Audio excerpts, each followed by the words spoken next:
অহা 6 ফেব্ৰুৱাৰীৰ পৰা অনুষ্ঠিত হ'ব শ্ৰীমন্ত শংকৰদেৱ সংঘৰ 95 সংখ্যক বাৰ্ষিক অধিৱেশন আৰু মই এই মুহূৰ্তত আছোঁ যি জামুগুৰিহাটৰ জ্যোতি বিষ্ণু ক্ষেত্ৰত আৰু ইয়াত দেখিবলৈ পোৱা গৈছে যে পতাকা উত্তোলনৰ যি ভেদী ইয়াত এখন সুবিশাল নাও আকৃতিত এয়া বনোৱা হৈছে আৰু ইয়াতে আচলতে পতাকা উত্তোলন কৰিব যি শ্ৰীমন্ত শংকৰদেৱ সংঘৰ 95 সংখ্যক অধিৱেশনৰ আৰু মোৰ সহযোগীয়ে দেখুৱাইছে ইয়াৰ সামগ্ৰিক দৃশ্যটো আচলতে ইয়াত যি পুষ্পসজ্জিত এখন নাও আকৃতি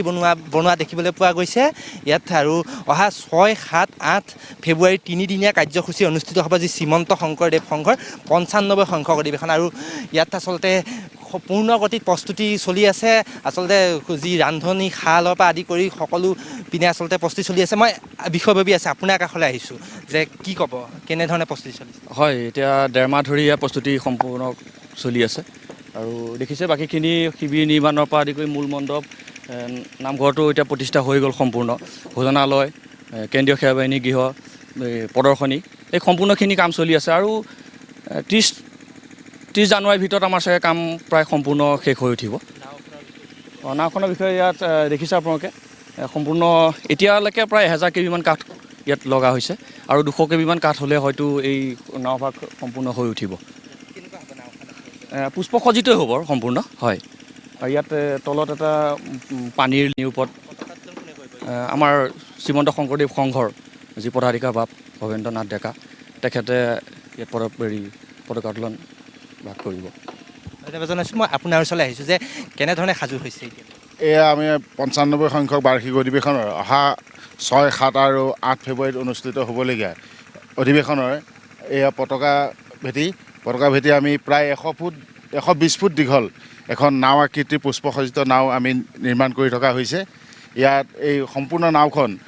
পানীৰ মাজত থাকিব আৰু চাৰিওফালে পুষ্পসজ্জিত হৈ থাকিব গতিকে এই নাওখন আমি প্ৰায় 1.5 মাহ ধৰি আপোনালোকে দেখিছে চাগে প্ৰায় 15-16 জন মিস্ত্ৰীয়ে কাম কৰি প্ৰায় 70% কাম ইতিমধ্যে সম্পূৰ্ণ হৈছে আৰু বাকী 30% আমি 30 জানুৱাৰীৰ ভিতৰত সম্পূৰ্ণ কৰিম বুলি আশা ৰাখিছোঁ আমি আমাৰ সেৱা বাহিনীৰ যিসকল সেৱিকা আছে আমাৰ জিলাৰ বা ওচৰ কেন্দ্ৰীয় সেৱা বাহিনী তেওঁলোকে প্ৰায় আমাৰ ভোজনালয় আপোনালোকে চাগে নিশ্চয় প্ৰত্যক্ষ কৰিছে তাত একেলগে প্ৰায় 10,000 ভকত বা আই মাতৃয়ে ভোজন গ্ৰহণ কৰিব পাৰিব একেবাৰে গতিকে আমি সম্পূৰ্ণভাৱে সাজু কৰি প্ৰায়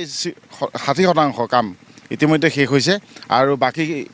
অতি ক্ষীপ্ৰতাৰে কামবিলাক আগবঢ়াই থকা হৈছে যাতে 30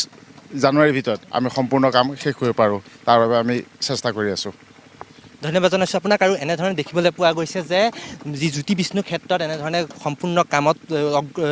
কৰি থকা দেখিবলৈ পোৱা গৈছে যি ভকত বৈষ্ণৱসকলক আদৰিবৰ বাবে তেওঁলোক আচলতে সাজু হৈ উঠিছে আৰু এখন সুবিশাল নাও তেওঁলোকে প্ৰস্তুত কৰিছে আৰু ইয়াতে আচলতে যি 8 ফেব্ৰুৱাৰী তাৰিখে ইয়াত পতাকা উত্তোলন কৰিব আৰু এনেধৰণে দেখিবলৈ পোৱা গৈছে মোৰ সহযোগীয়ে দেখুৱাইছে ইয়াত এখন সুবিশাল নাওখনৰ যি আকৃতিটো মোৰ সহযোগীয়ে দেখুৱাইছে আৰু এনেধৰণে অহা 6 ফেব্ৰুৱাৰীৰ পৰা 3দিনীয়া কাৰ্যসূচী অনুষ্ঠিত হ'ব শ্ৰীমন্ত শংকৰদেৱ সংঘৰ যি 95